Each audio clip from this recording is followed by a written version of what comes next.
ಕಾನೂನ ನಂಬಿದೀವಿ. ಕಾನೂನು ನಂಬಿರೋರ್ಗೆ ಯಾವತ್ತು ಮೋಸ ಮಾಡ್ಬಿಡಿ, ಅನ್ಯಾಯ ಮಾಡ್ಬಿಡಿ. ಯಾರ್ಯಾರು ಹುಡುಗಿ ಹೆಸರು ಬಿಚ್ಚಿಟ್ಟು ಹುಡುಗಿಗೆ ಏನಾದ್ರು ಕೆಟ್ಟ ಹೆಸರು ಬರೋತರ ಮಾಡಿದ್ರೆ ದೇವ್ರನೇ ಕೇಳ್ತಾ ಇದೀನಿ, ನೀವು ಎಂತವ್ರೇ ಆಗಿರಿ, ಯಾವ್ದೇ ಕಾರಣಕ್ಕೂ ಸುಮ್ನೆ ಇರಲ್ಲ. ಎಲ್ಲರಿಗೂ ನಮಸ್ಕಾರ. ಯೋಗ ಟೀಚರು ನಿರಂಜನ್ ಮೂರ್ತಿ ಅವನ ಮೇಲೆ ಎಫ್ಐಆರ್ ಆಗಿದೆ. ಯೋಗ ಕ್ಲಾಸಲ್ಲಿ ಬರೋ ಹುಡುಗಿರಿಗೆಲ್ಲ ತುಂಬಾ ಕೆಡ್ದ ನಡ್ಕೊಂತಿದ್ದ ಅಂತ ಒಂದು ವಿಡಿಯೋ ಮಾಡಿ ನಗರ ಸ್ಟೇಷನ್ ಕಂಪ್ಲೇಂಟ್ ಮಾಡಿ ಬಂದಿದ್ವಿ. ಶನಿವಾರ ರಾತ್ರಿ ಒಂದು ಧೈರ್ಯವಾಗಿ ಒಂದು ಹುಡುಗಿ ಬಂದು ನಮ್ಗಾಗಿದೆ ಈ ತರ ಅಂತ ಒಂದು ಕಂಪ್ಲೇಂಟ್ ಆಗಿ ಎಫ್ಐಆರ್ ಆಗಿದೆ. ನೈಟು ಕಂಪ್ಲೇಂಟ್ ಆಗಿ 4 ದಿನ ಆಯ್ತು ಸರ್, ಇನ್ನೂ ಅವನು ಅರೆಸ್ಟ್ ಆಗಿಲ್ಲ. ನಾನು ನಗರ ಸ್ಟೇಷನ್ ಸರ್ಕಲ್ ಇನ್ಸ್ಪೆಕ್ಟರ್ ಮಾತ್ರ ನಂಬ್ತಾ ಇದ್ದೀನಿ ಸರ್. ಅವರು ಶಿವಕುಮಾರ್ ಅವ್ರು ಮಾತ್ರ ನಮ್ಗೆ ಸಪೋರ್ಟಿವ್ ಆಗಿ ನಾನಿದ್ದೀನಿ ಅಂತ ನಿಂತ್ಕೊಂಡು ನಮ್ಗೋಸ್ಕರ ಕೆಲಸ ಮಾಡ್ತಿದ್ದಾರೆ.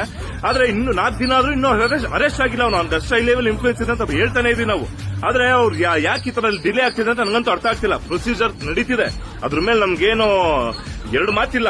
ನಾನು ಯಾಕೆ ಇನ್ನೂ ವಿಷಯ ತಿಳಿಸ್ಕೊಟ್ಟಿಲ್ಲ ಯಾರಿಗೂ ಅಂದ್ರೆ, ಹುಡುಗಿ ಯಾಕಂದ್ರೆ ಏನೋ ಸಾಧನೆ ಮಾಡಬೇಕು ಅಂತ ಬಂದಿರೋ ಹುಡುಗಿ. ಪಾಪ ಏನಾದ್ರು ಯೋಗ ಫೀಲ್ಡ್ ನಾನು ಮಾಡಬೇಕು, ನಾನು ಸಾಧಿಸಬೇಕು ಅಂತ ಇನ್ನು ಚಿಕ್ಕ ಹುಡುಗಿ ಅದು.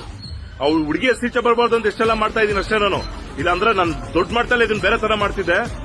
ಆದ್ರೆ ಆ ಗ್ರೂಪ್ ಅಲ್ಲೆಲ್ಲ ಅವನ್ನೆಲ್ಲ ಹುಡುಗಿ ಹೆಸರು ಹಾಳು ಮಾಡಕ್ ನೋಡ್ತಾ ಇದಾರೆ.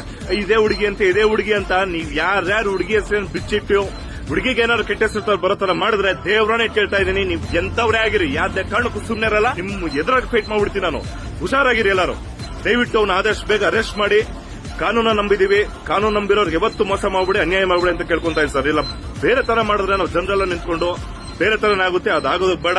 ಕಾನೂನು ತಲೆಬಾಗಿದ್ದೀವಿ, ಕಾನೂನು ರೀತಿಯಲ್ಲಿ ಹೋಗ್ತಾ ಇದೀವಿ. ನೀವು ಅದೇ ತರ ಆದಷ್ಟು ಬೇಗ ಅವನ್ನ ಅರೆಸ್ಟ್ ಮಾಡಿ ಸರ್, ದಯವಿಟ್ಟು.